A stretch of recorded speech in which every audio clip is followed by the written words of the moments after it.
Today's briefing. An international crypto fraud sweep identifies over 20,000 victims. Researchers detail law enforcement's global device tracking via ad data. A governance wake-up call from South Pacific Fisheries, and a new $100 AI subscription that may shift security tooling budgets.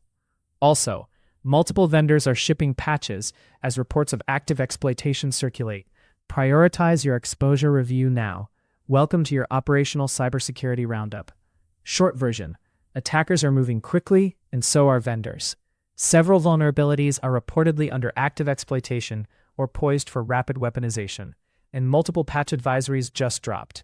If you own internet-facing services or ubiquitous third-party components, accelerate triage, patch where feasible, and harden compensating controls where you can't patch immediately.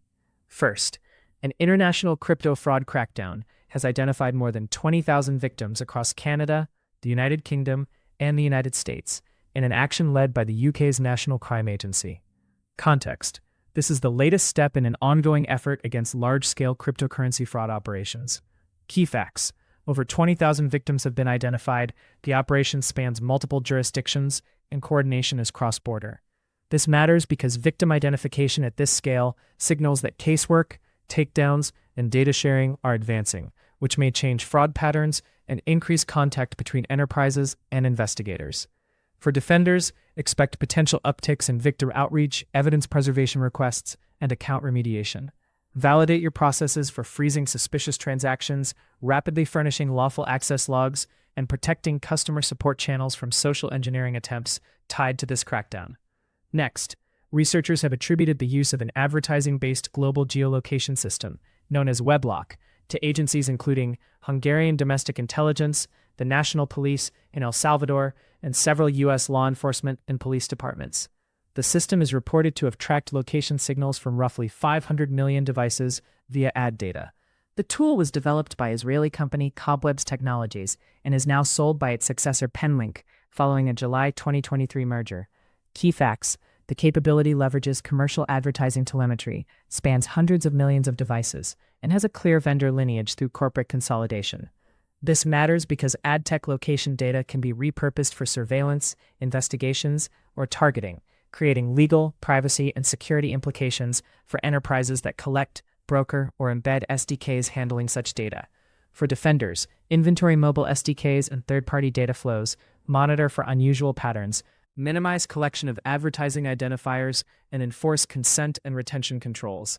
Where possible, disable personalized ad identifiers on managed devices, tighten MDM policies, and include explicit prohibitions against unauthorized location data enrichment in vendor contracts.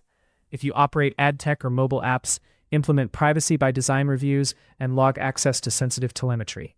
Third, a governance and policy lesson from outside the usual cyber lane: South Pacific Fisheries Management. Regulators overseeing roughly 59 million square kilometers of high seas, an area about double the size of Africa, are grappling with rapid growth in jumbo flying squid fishing.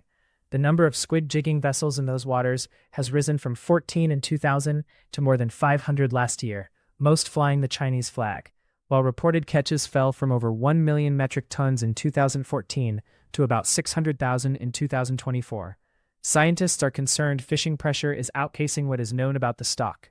Key facts: explosive operational scale-up, declining reported yield, and a governance framework struggling to keep pace. This matters because it mirrors a familiar security reality.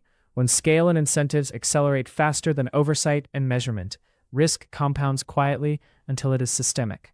For defenders in maritime, logistics, and other critical sectors, treat this as a prompt to revisit compliance readiness, telemetry coverage, and resilience planning for rapidly scaling operations. Ensure OT and IT asset inventories are current, map supplier and data dependencies, and run tabletop exercises for regulatory shifts or supply disruptions that can ripple into cyber risk. Finally, a platform shift that may affect budgets and tool selection. A new $100 Pro subscription tier for ChatGPT has rolled out, aligning with a competing model's $100 tier and sitting alongside a $200 max monthly plan.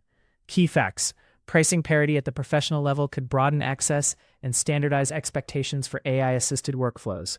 This matters because as more teams adopt generative AI for coding, analysis, and security operations, the balance between capability, cost, and control becomes a policy and risk decision. not just a feature race. For defenders, update AI acceptable use policies, sanitize prompts and outputs to avoid data leakage, and route usage through controls that can enforce DLP, logging, and identity. Conduct vendor risk assessments across models, test against prompt injection and model misuse scenarios, and plan for license management to avoid shadow AI subscriptions. Closing out, here's your immediate action set. Review advisories for newly disclosed and actively exploited vulnerabilities. Patch where possible, access control, and deploy mitigations on exposed services. If you touch crypto flows, prepare for increased law enforcement coordination. If you handle ad tech or mobile telemetry, lock down data flows and contracts. If you're scaling AI usage, align budget with guardrails. Subscribe for the next briefing, and share this with a teammate who owns patch management or privacy. Both will be busy this week.